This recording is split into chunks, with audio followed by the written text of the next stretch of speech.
This video was brought to you by Insights, a platform to review and coach from the comfort of your own PC. Simply upload, review, and start strategizing, all in real time. See why the pros are using Insights to organize and review their gameplay. Get your free account today. The third season of the Overwatch League is less than a month away, and is set to start on February 8th, 2020. During the off-season, we've seen a lot of movement between players and teams. Whether it's Fisher joining the Titans or Meko joining the Outlaws, teams have made roster changes that some never saw coming. But no one could have predicted the drastic changes that the London Spitfire made during this off-season. Formerly the Season 1 OWL champions to a team of unknowns. The core of the Spitfire Season 2 roster was released from the team in October and November of 2019, while their new set of players for Season 3 were picked up towards the end of the year. As of January 6th, the Spitfire have 12 players on the team. The only player from their 2019 roster to stay with the team is backup support Krillin, who ended the 2019 season with only 40 minutes of playtime. The rest of the team has little to no Overwatch League experience. So let's uncover the mysterious roster that London has decided to build for the 2020 season, and highlight one player from each role for you to look out for.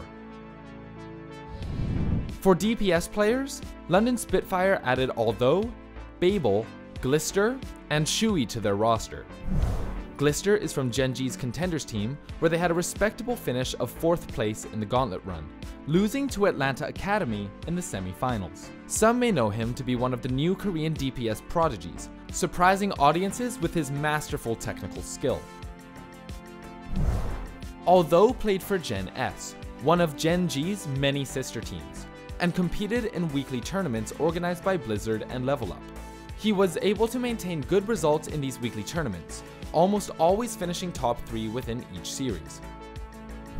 Babel is from Team Best of Management, also known as Team BM, and played for BM Hawk. They failed to qualify for Overwatch Contenders Korea, but participated in some weekly Zotac Cup tournaments. Shui may be the most recognized player out of the DPS bunch, as he was a former DPS player for Runaway, the organization whose roster would eventually become the Vancouver Titans. With these new players, there's a good mix of hitscan DPS and flex DPS players. The main hitscan players are Babel and Shui, both being consistent on heroes such as Hanzo, Widowmaker, and Tracer.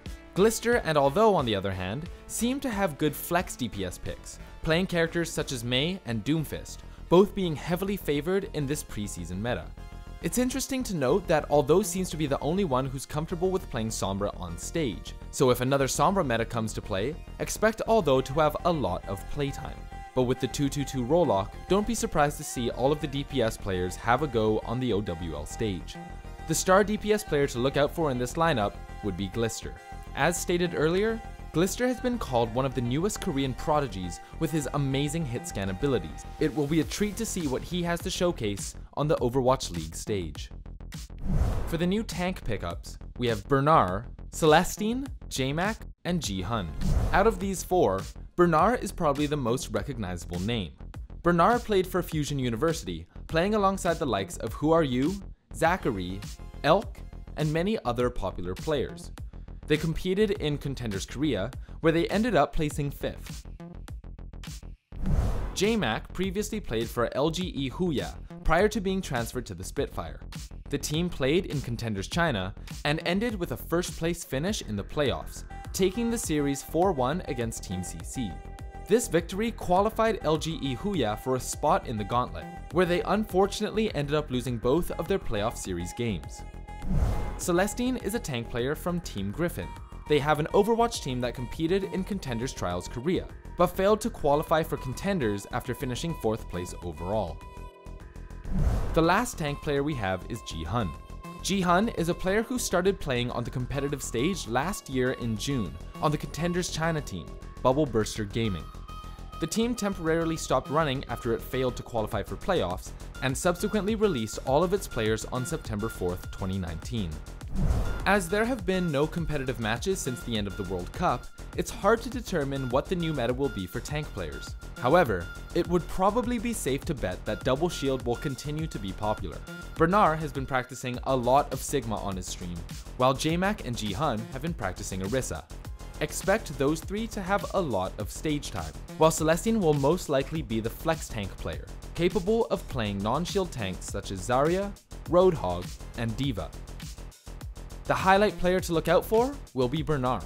Bernard has been in contenders for almost 2 years now, and has proven himself to be OWL worthy. We'll finally be able to see if his skills can compete with some of the best that Overwatch has to offer.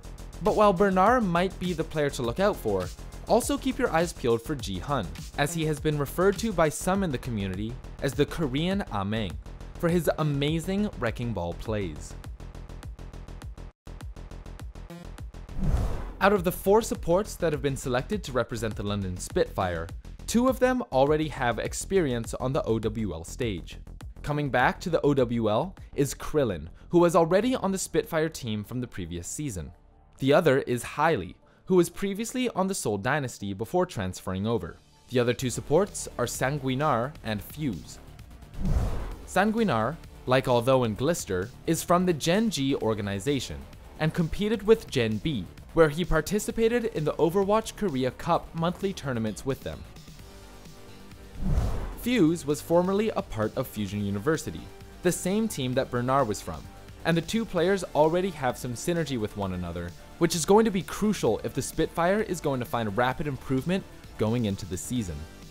This string of supports gives 1 main healer for the team, along with 3 flex supports. Fuse and Sanguinar are the main healers, able to play Mercy and most of the flex supports picked such as Ana and Lucio. The other 2 flex supports, Hylie and Krillin, both play Lucio and Ana, with Hylie being able to play Zenyatta and Krillin being able to play both Zenyatta and Moira. The player to look out for in the support lineup is Hylie, seeing as how the other 3 members of the support lineup have little to no Overwatch League experience. It'll be up to the veteran Hylie to take charge and guide these players through the season. On paper, the London Spitfire are set. They don't have any gaps when it comes to hero flexibility, everyone is Korean so communication won't be an issue, and they have a roster of hungry, up-and-coming talent that is ready to show the world what they're capable of. The question is, how hungry are they? Agape, the Spitfire's head coach, will carry the pressure of fostering this fledgling team to success. Not only will he have to mentor them in the game, but outside of the game as well. 2 of these Spitfire players have had Overwatch League experience, and 6 of them have had Contenders experience. That means that 1/3 of their roster played in Trials and below, and are making a huge jump into the Overwatch League. It's clear that the Spitfire drafted this roster intending to develop new talent, but the question is, how long will it take? The countdown is on, as the London Spitfire have less than a month to prepare for their first Overwatch League game, which you can catch on the 8th of February.